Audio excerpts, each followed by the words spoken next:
The sediment carried by a riverbed load. Bed load is the heavier particles like sand, gravel, and pebbles that roll or bounce along the riverbed. Imagine trying to move a heavy, lumpy pile of laundry across a room by pushing it along the floor.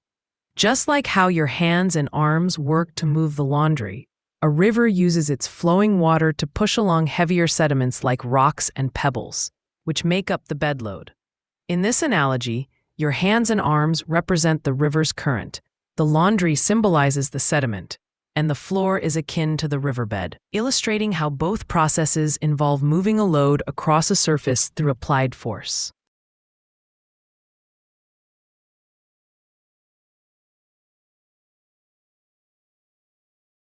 A high ridge that separates two water drains. Drainage divide. A drainage divide is a boundary, often a ridge, that directs water flow into different drainage systems. Imagine you're trying to decide which way to go when you're at a crossroads, with one path leading to a bustling city and the other to a quiet countryside. This is similar to a drainage divide, which is a high ridge that directs water to flow into one of two different watersheds, just like how your decision directs you to two very different destinations.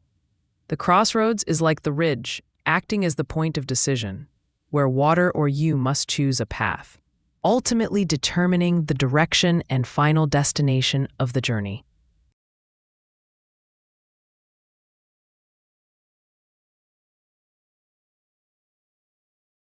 A wide valley through which a river flows and can overflow. Floodplain. A floodplain is a flat area near a river that can get covered with water when the river floods. Imagine trying to pour a large pot of soup into a small bowl without spilling any. Just as the bowl can overflow when it can't contain all the soup, a floodplain is a wide valley that accommodates a river's overflow when it has too much water to hold.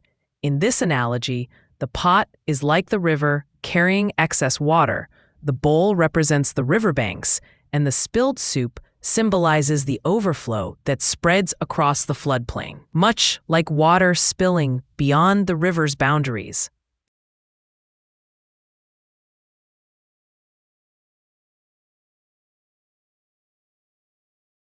A land area from which water drains into a river system. Watershed.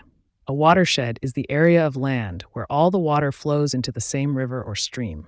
Imagine trying to gather all the toys scattered around your living room into a single toy box, just like how you need to collect each toy and bring it to one central location. A watershed functions by collecting all the water from the surrounding land area and channeling it into a river system. In this analogy, the toys represent water from different parts of the land.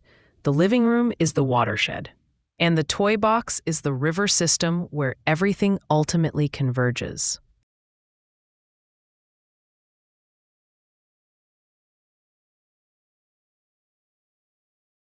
A large mass of sediment deposited at the mouth of a river. Delta. In science, a delta is a landform where a river splits and spreads out into several branches before flowing into a larger body of water, creating a fan-shaped area. Imagine trying to clean a cluttered room where everything just seems to pile up at the entrance. This situation is similar to how a delta forms, when a river carries sediment and deposits it at its mouth, creating a buildup over time. Just as the entrance of the room becomes a collection point for all the items being brought in, the mouth of the river becomes a collection point for sediment, building up new landforms as materials accumulate. Much like clutter accumulates at the threshold,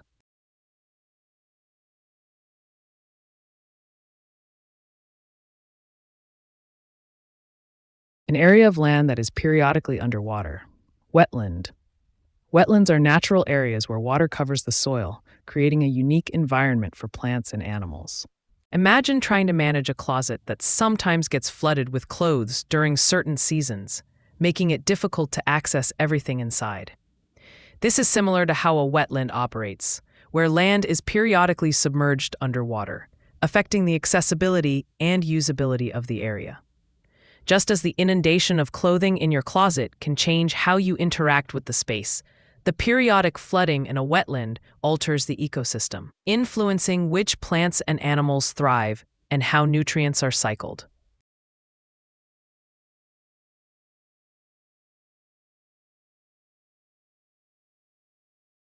A water-containing underground layer of rock. Aquifer. An aquifer is like an underground sponge that stores and provides water. Imagine trying to find a lost sock in a packed drawer full of clothes.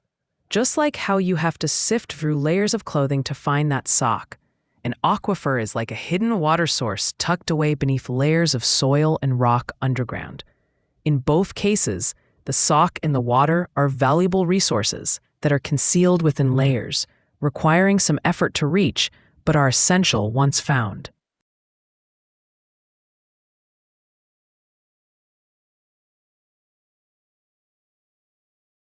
Describes rock or soil that allows water to seep through. Permeable. In science, permeable means that a material lets liquids or gases pass through it. Imagine trying to pour a cup of water onto a sponge versus a plastic sheet. Just as the sponge absorbs and allows water to pass through, while the plastic sheet repels it, permeable rock or soil allows water to seep through, unlike impermeable surfaces. In this analogy, the sponge represents permeable materials, like certain rocks and soils, that facilitate water passage, while the plastic sheet illustrates impermeable materials that block water flow.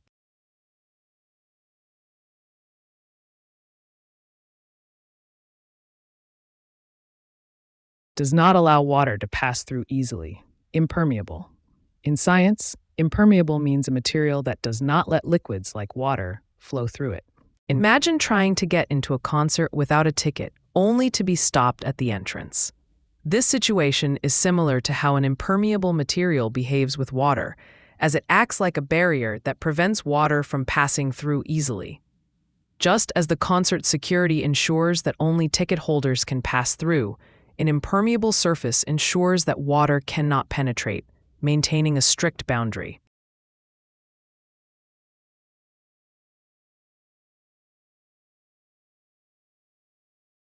The top surface of underground water.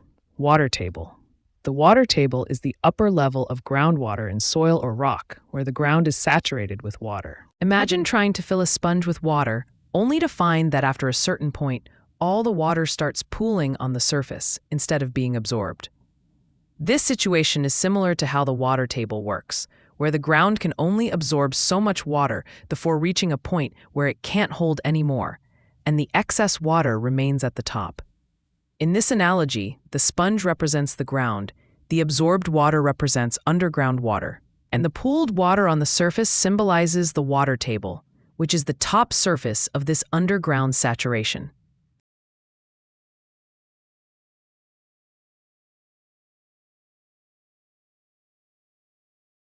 A layer of rock where all the spaces are filled with groundwater. Saturated zone. The saturated zone is the area underground where all the pores and cracks in the rocks are completely filled with water. Imagine trying to find a place to squeeze in one more pair of shoes in an already packed closet. This is similar to the saturated zone in geology, where every tiny space in a layer of rock is completely filled with groundwater, leaving no room for more. Just as there isn't a gap for another shoe in your closet, in the saturated zone there's no space left for additional water, because every crevice and pore is already occupied by the existing water.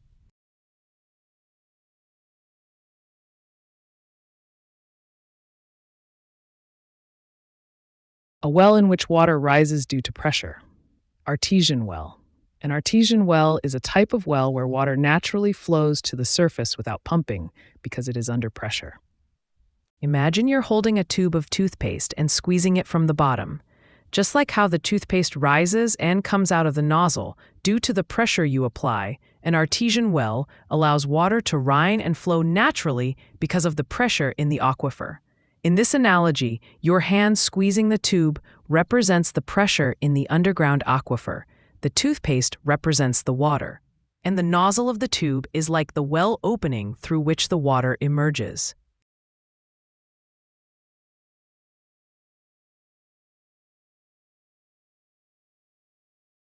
A hot spring that periodically shoots water and steam into the air.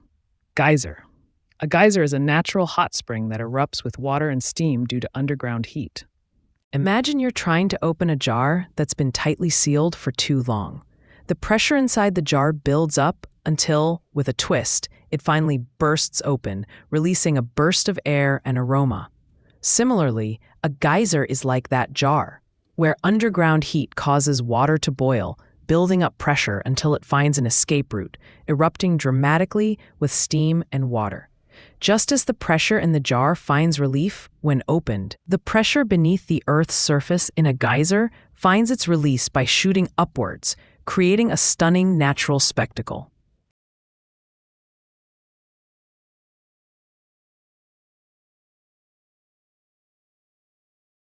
A place where groundwater flows to the surface. Spring. A spring is where underground water naturally flows to the Earth's surface, often forming a small stream or pool. Imagine you're trying to squeeze the last bit of toothpaste out of a nearly empty tube.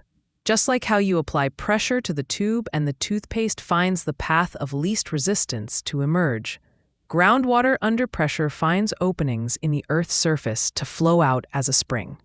In both cases, whether it's toothpaste or water, the substance moves from a place of higher pressure to a location where it can be released, demonstrating how paths of least resistance guide flow to the surface.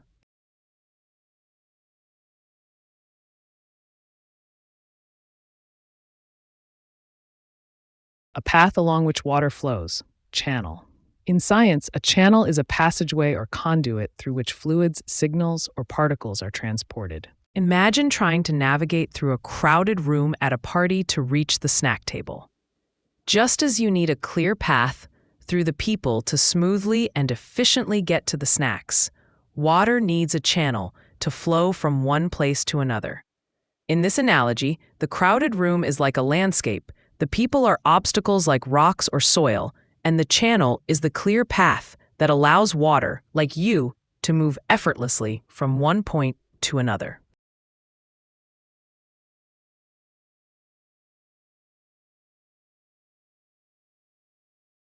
Rain and melted snow that is stored in underground soil and rock. Groundwater. Groundwater is the water found beneath the Earth's surface in spaces between soil and rocks. Imagine trying to keep your house cool on a hot summer day by using thick curtains to block out the sun. Just as those curtains absorb and store the sunlight's heat, preventing it from making your house uncomfortably warm, groundwater acts similarly by storing rain and melted snow within the underground soil and rock. In this analogy, the thick curtains represent the underground layers of soil and rock that absorb and retain the water, while the sunlight represents the rain and melted snow being captured and stored for future use, keeping the environment balanced and hydrated.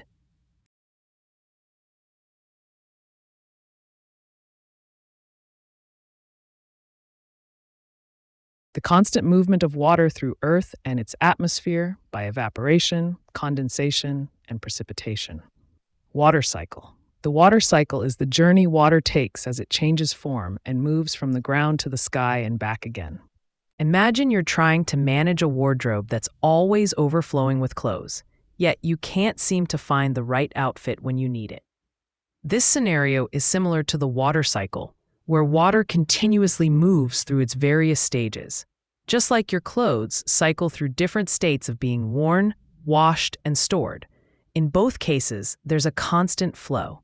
Evaporation is like taking clothes out to wear. Condensation is like washing and drying them. And precipitation is like putting them back in the wardrobe, ready to be cycled through again.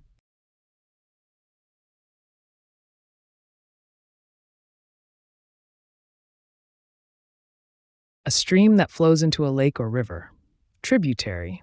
A tributary is a smaller stream or river that feeds into a larger one, contributing to its flow. Think about a busy highway during rush hour, where smaller roads constantly feed more cars into the main flow of traffic. Just like those smaller roads contribute to the congestion on the highway, tributaries are smaller streams that feed into larger rivers or lakes, adding to their flow. The highways represent the main rivers, while the smaller roads are analogous to tributaries, both channeling additional flow and impacting the overall system.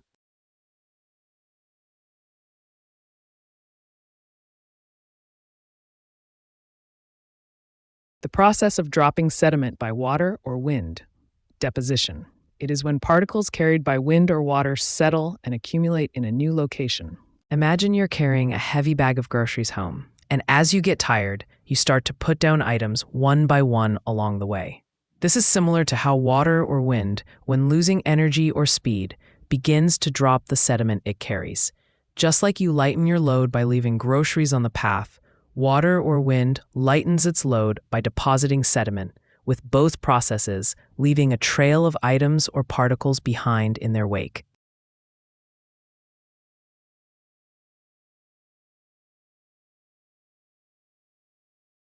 The addition of harmful substances to water. Water pollution. Water pollution is when harmful chemicals and waste make water unsafe for living things. Imagine trying to enjoy a nice cup of coffee, but someone keeps adding spoonfuls of salt to it. Just like how the salt ruins your coffee by changing its taste and making it undrinkable, the addition of harmful substances to water pollutes it, rendering it unsafe for use. In this analogy, the coffee is like our water sources, and the unwanted salt represents the pollutants being introduced, both of which compromise the original quality and intended use of the liquid.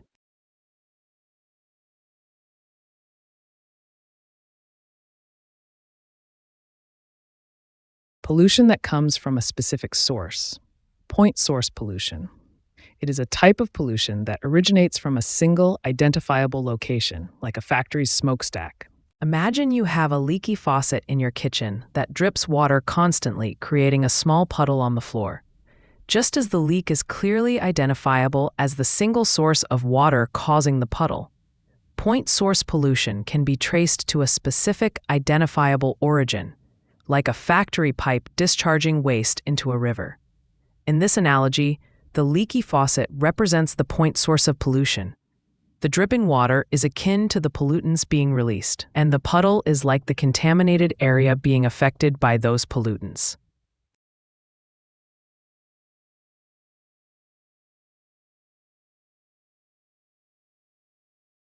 Pollution that comes from many sources. Non-point source pollution. It is pollution that originates from numerous widespread sources rather than a single identifiable source. Imagine trying to figure out why your home is getting dusty so quickly despite regular cleaning. This is similar to non-point source pollution, where contamination doesn't come from a single place, but rather from many small sources that are difficult to pinpoint. Just as dust enters your home from various inconspicuous places like open windows, shoes, and even pets, non-point source pollution accumulates in the environment through numerous minor contributors, such as runoff from streets, fields, and lawns, making it challenging to identify and control.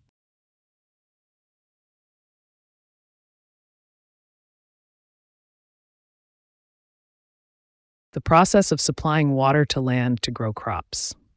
Irrigation is the method of providing water to plants to help them grow when rainfall is insufficient. Imagine trying to keep your smartphone charged throughout the day without any access to a power outlet. Just as you need to find creative ways to keep your phone powered, perhaps by using a portable charger, farmers must ensure their crops receive a steady supply of water, even when rainfall is insufficient.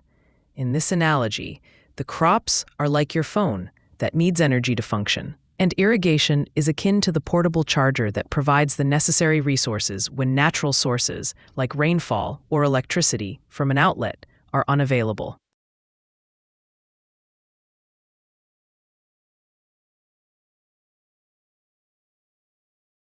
The removal of salt from seawater to get fresh water. Desalination. Desalination is a process that removes salt and other impurities from seawater to produce drinkable fresh water. Imagine you're trying to clean your messy room by separating the useful items from the clutter.